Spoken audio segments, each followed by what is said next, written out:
नमस्कार, स्वागत है आपका दिल्ली एनसीआर दिन भर में। मैं हूं आपके साथ करुणा ठाकुर। बात करेंगे दिल्ली एनसीआर की बड़ी खबरों की, लेकिन उससे पहले डालते हैं सुर्खियों पर एक नजर। एनसीटी बिल के खिलाफ केंद्र सरकार और दिल्ली सरकार आमने सामने। जंतर मंतर पर आम आदमी पार्टी ने बिल के खिलाफ किया जोरदार प्रदर्शन। कोरोना संकट पर पीएम मोदी ने किया मुख्यमंत्रियों के साथ मंथन। बोले, गांव में फैला कोरोना तो संभालना होगा मुश्किल।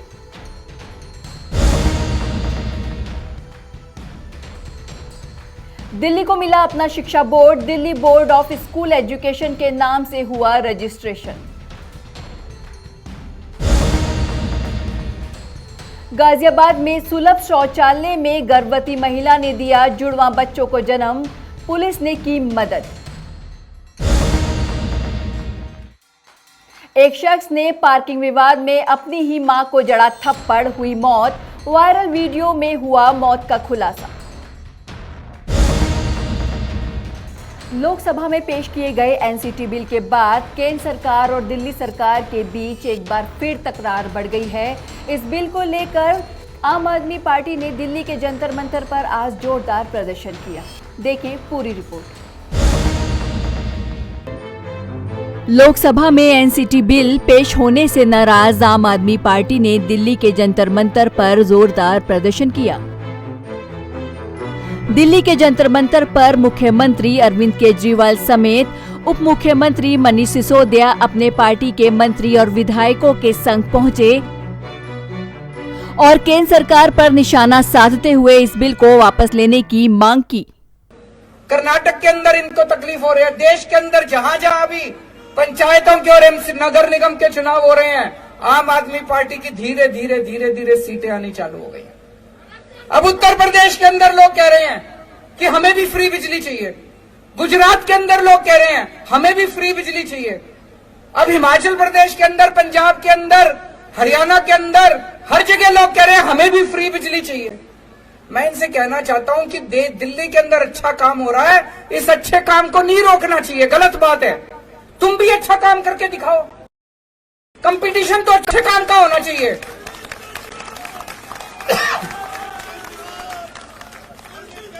अब तुम गुजरात में बिजली फ्री कर दो, देखो हमारी एक भी सीट नहीं आएगी सूरत में।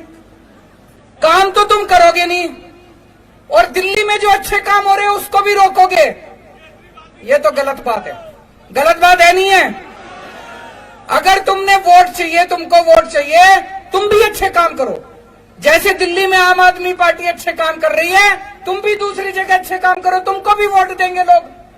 तुम तो करोगे गुंडागर्दी, और दिल्ली में जो अच्छे काम हो रहे हैं वो भी रोकोगे। मैं आपसे पूछना चाहता हूं, असली देशभक्ति क्या होती है? असली देशभक्ति है कि अगर देश के किसी भी कोने में कोई अच्छा काम कर रहा हो, चाहे कोई कर रहा हो, चाहे पक्ष कर रहा हो, विपक्ष कर रहा हो, कोई अच्छा काम कर रहा हो। आज जिस कानून के खिलाफ हम इकट्ठा हुए हैं, वो कानून केवल दिल्ली सरकार की ताकत को रोकने का कानून नहीं है, वो इस बात को रोकने का भी कानून है कि केजरीवाल जी का जो मॉडल है गवर्नेंस का, वो गुजरात में आगे ना बढ़ पाए, वो उत्तराखंड में आगे ना बढ़ पाए, वो पंजाब में आगे ना बढ़ पाए, वो उत्तर प्रदेश में आगे ना बढ़ पाए। ये कानून इसलिए नहीं बना रहे कि अरविंद केजरीवाल जी के खिलाफ उनकी ताकत कम करनी है, हमारी मंत्रियों की ताकत कम करनी है। ये कानून इसलिए बना रहे हैं कि आप जो ये बढ़ते चले जा रहे हो, बढ़ते चले जा रहे हो, बढ़ते चले जा रहे हो। हिमाचल प्रदेश के एक छोटे से गांव में रत्नेश भाई पहुंचे तो वहां पे आम आदमी पार्टी की टोपी लगाए कार्यकर्ता पहले से खड़ा था। बोले जी हम तो बहुत दिन से इंतजार कर रहे थे कब केजरीवाल जी का आदमी आए और हम वोट लगाएं। और जाके वहां अब वोट मिलने लगा, वहां पे चुनाव जीतने लगे आम आदमी पार्टी के लोग। इससे घबरा रहे हैं। ये कानून से दिल्ली की ताकत को रोकने का कानून नहीं है, ये आम आदमी की बढ़ती ताकत को और पूरे देश में आम आदमी के विश्वास को जो केजरीवाल जी के गवर्नेंस मॉडल में उनका बढ़ रहा है, केजरीवाल जी की राजनीति में उनका बढ़ रहा है, इसको रोकने का। देश में बढ़ते कोरोना के आंकड़ों के बीच प्रधानमंत्री नरेंद्र मोदी ने मुख्यमंत्रियों के साथ आज बैठक की और कहा कि जिस तरह से देश में कोरोना के आंकड़े बढ़ रहे हैं, इनको देखते हुए टेस्टिंग बढ़ानी होगी और सख्ती भी बरतनी होगी, नहीं तो कोरोना एक बार फिर चिंता बढ़ा सकता है। देखें पूरी रिपोर्ट। महाराष्ट्र और एमपी में टेस्ट पॉजिटिविटी रेट बहुत ज्यादा है और केसों की संख्या भी बढ़ रही है, बहुत आ रहे हैं। इस बारे में कई ऐसे इलाकों, ऐसे जिलों में भी ये वृद्धि देखने को मिल रही है जो अभी तक खुद को बचाए हुए थे, सेफ जोन थे एक प्रकार से। अब वहां पर हमें कुछ चीजें नजर आ रही हैं। देश के 70 जिलों में तो पिछले कुछ हफ्तों में यह वृद्धि 150% से भी ज्यादा है, 150% से ज्यादा। अगर हम इस बढ़ती हुई महामारी को यही नहीं रोकेंगे तो देशव्यापी आउटब्रेक की स्थिति बन सकती है। हमें कोरोना की उस उभरती हुई सेकंड पीक को तुरंत रोकना ही होगा और इसके लिए हमें क्विक और डिसाइसिव कदम उठाने होंगे। कई जगह देखने को मिल रहा है कि मास्क को लेकर अब स्थानीय प्रशासन द्वारा भी उतनी गंभीरता नहीं दिखाई जा रही। मेरा आग्रह है कि स्थानीय स्तर पर गवर्नेंस को लेकर जो भी दिक्कत है उनकी पड़ताल, उनकी समीक्षा की जानी और उन दिक्कतों को सुलझाया जाना, ये मैं समझता हूं वर्तमान में बहुत आवश्यक है। ये मंथन का विषय है कि आखिर कुछ क्षेत्रों में ही टेस्टिंग कम क्यों हो रही है, क्यों ऐसे ही क्षेत्रों में टीकाकरण भी कम हो रहा है। मैं समझता हूं कि ये गुड गवर्नेंस की परीक्षा का भी समय है। कोरोना की लड़ाई में हम आज जहां तक पहुंचे हैं उसमें और उससे जो आत्मविश्वास आया है, ये आत्मविश्वास, हमारा कॉन्फिडेंस ओवर कॉन्फिडेंस भी नहीं हो जाना चाहिए। हमारी ये सफलता लापरवाही में भी नहीं बदलनी चाहिए। हमें जनता को पैनिक मोड में भी नहीं लाना है। एक भय का साम्राज्य फैल जाए, ये भी स्थिति नहीं लानी है। और कुछ सावधानियां बरत करके, कुछ इनिशिएटिव लेकर के हमें जनता को परेशानी से मुक्ति भी दिलानी है। अपने प्रयासों में हमें अपने पुराने अनुभवों को शामिल करके रणनीति बनानी होगी। हर राज्य के अपने अपने प्रयोग हैं, अच्छे प्रयोग हैं, अच्छे इनिशिएटिव हैं। कई राज्य दूसरे राज्यों से नए नए प्रयोग सीख भी रहे हैं। लेकिन अब एक साल में हमारी गवर्नमेंट मशीनरी को नीचे तक ऐसी स्थितियों में कैसे काम करना, करीब करीब ट्रेनिंग हो चुकी है। अब हमें प्रोएक्टिव होना जरूरी है। हमें जहां जरूरी हो, और ये मैं आग्रहपूर्वक कहता हूं, माइक्रो कंटेनमेंट जोन बनाने का विकल्प भी किसी भी हालत में ढिलास नहीं लानी चाहिए। इस पर बड़े आग्रह से काम करना चाहिए। जिलों में काम कर रही पैंडेमिक जो रिस्पांस टीम्स को कंटेनमेंट और सर्वेलेंस एसओपीस, इसकी रीओरिएंटेशन की आवश्यकता हो, वो भी किया जाना चाहिए। फिर से एक बार 4 घंटे 6 घंटे के लिए बैठ करके चर्चा हो, हर लेवल पे चर्चा हो, सेंसिटाइज भी करेंगे, पुरानी चीजें याद भी करा देंगे और गति भी ला सकते हैं। और इसके साथ ही टेस्ट, ट्रैक और ट्रीट, इसको लेकर भी हमें उतनी ही गंभीरता की जरूरत है जैसे कि हम पिछले 1 साल से करते आ रहे हैं। हर संक्रमित व्यक्ति के कॉन्टैक्ट को कम से कम समय में ट्रैक करना और आरटी-पीसीआर टेस्ट रेट 70% से ऊपर रखना बहुत अहम है। हम ये भी देख रहे हैं कि कई राज्यों में रैपिड एंटीजन टेस्टिंग पर ही ज्यादा बल दिया जा रहा है और उसी भरोसे गाड़ी चल रही है।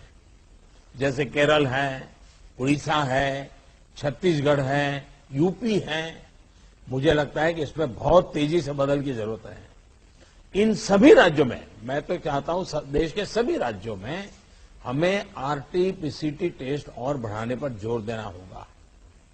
एक बात जो बहुत ध्यान देने वाली है वो ये कि इस बार हमारे टियर 2 और टियर 3 शहर जो शुरू में प्रभावित नहीं हुए थे, उनके आसपास के क्षेत्र प्रभावित ज्यादा हो रहे हैं।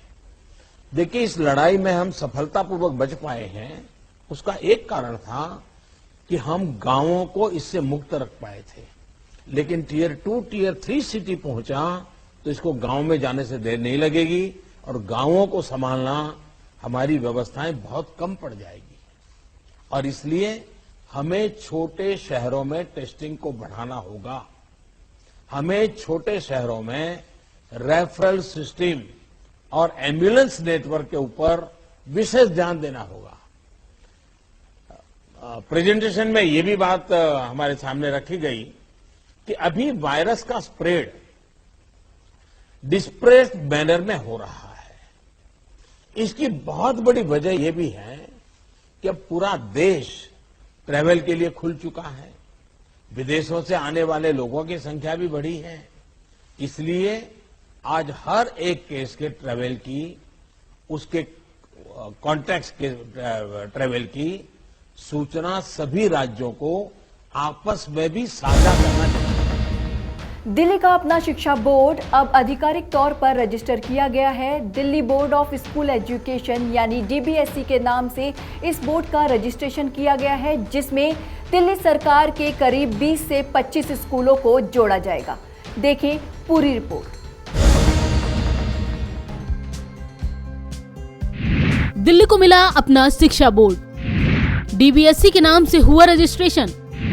शिक्षा मंत्री की अध्यक्षता में होगी गवर्निंग बॉडी। 6 मार्च को दी गई थी बोर्ड के गठन को मंजूरी। जी हां, देश की राजधानी दिल्ली को अब आधिकारिक रूप से अपना शिक्षा बोर्ड मिल गया है।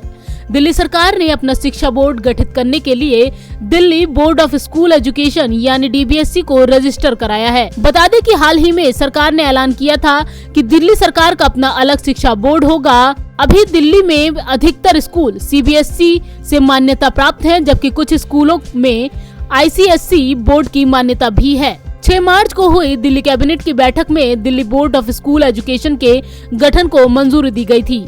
दिल्ली बोर्ड ऑफ एजुकेशन की ऐसे होगी शुरुआत। दिल्ली सरकार के 20 से 25 सरकारी स्कूलों में इसकी शुरुआत की जाएगी। इन स्कूलों को Delhi board of school education से मान्यता दी जाएगी और इन स्कूलों में दिल्ली बोर्ड के आधार पर पढ़ाई होगी। दिल्ली में 1000 सरकारी स्कूल हैं, जबकि 1700 प्राइवेट स्कूल हैं।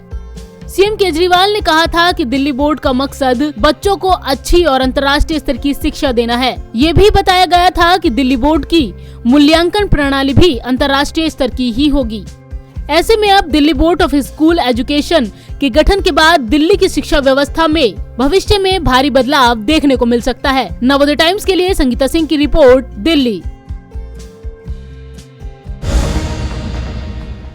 दिल्ली से सटे गाजियाबाद से एक हैरान कर देने वाली खबर सामने आई है, जहां एक महिला ने सुलभ शौचालय में 2 जुड़वा बच्चियों को जन्म दिया। पुलिस को जैसे ही इस बात की सूचना मिली तो पुलिस ने मानवता की मिसाल पेश करते हुए महिला को एक निजी अस्पताल में भर्ती कराया। देखें क्या है मामला।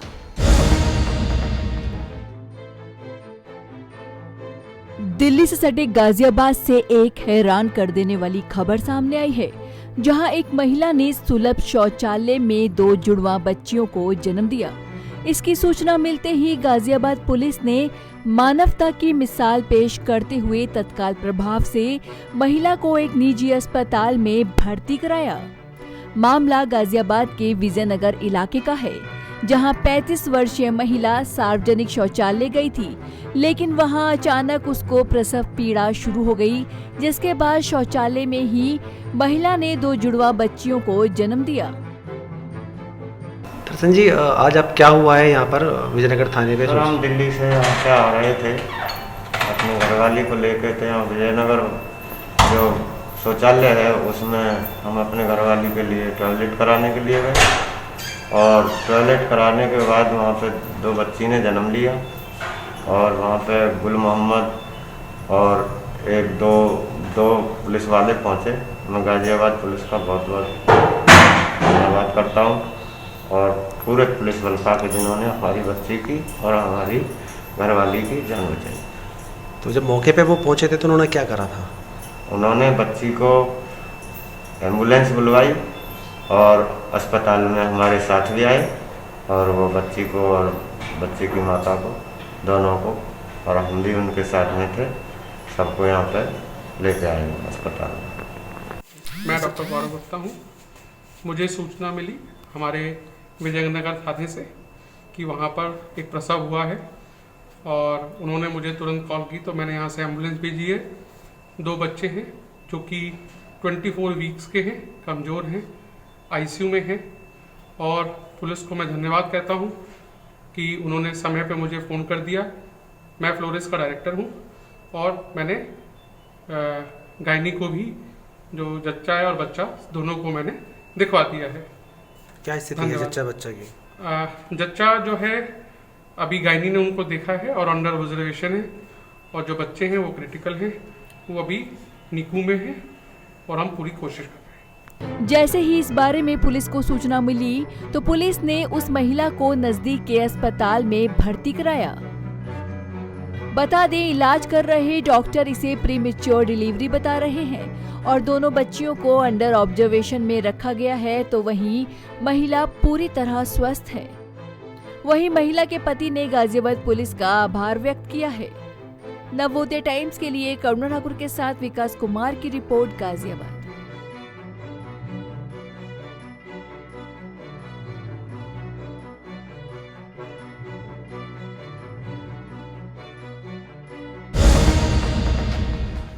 राजधानी दिल्ली से एक संगीन मामला सामने आया है, जहां एक कलयुगी बेटे ने अपनी मां को इतनी जोर से थप्पड़ मारा कि उसकी मौत ही हो गई। जब वीडियो वायरल हुआ तो उसकी मां की मौत की वजह सामने आई। देखिए पूरी रिपोर्ट।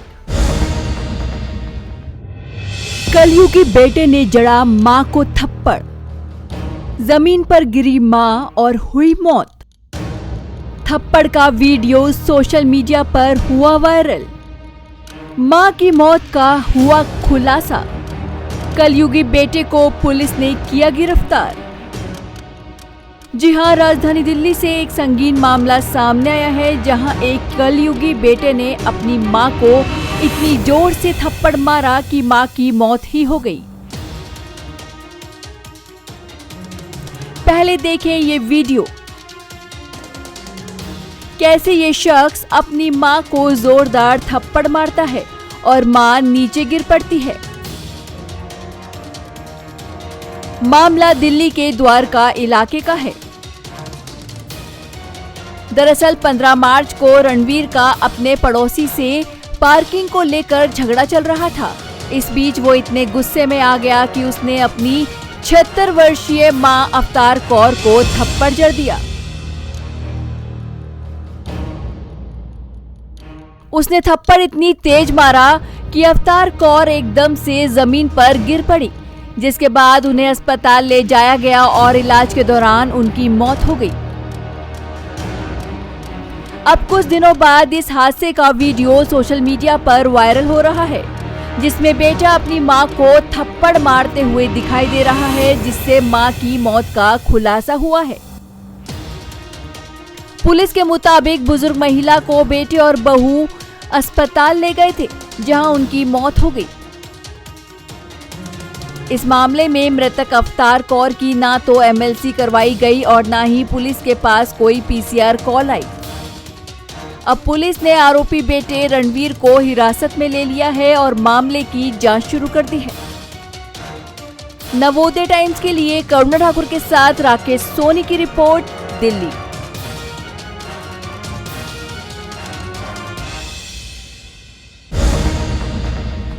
फिलहाल के लिए दिल्ली एनसीआर में बस इतना ही। बाकी खबरों के लिए देखते रहिए पंजाब केसरी नवोदय टाइम्स टीवी। मुझे दीजिए इजाजत। नमस्कार।